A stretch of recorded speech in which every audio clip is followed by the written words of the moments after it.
There have been varying reports over the last few days about how large the leak is, but since no one can get down there in person, we know there's a level of uncertainty. So I look forward to working with all of you toward that common goal.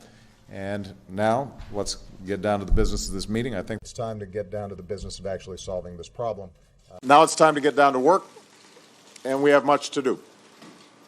And Colin really needs to get down, in part so that we can get down to the business of smoothing trade and commerce across our borders and creating jobs in the United States, but also making sure that negative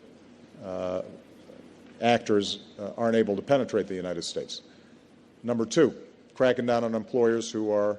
So let's lift these threats from our families and our businesses, and let's get down to work.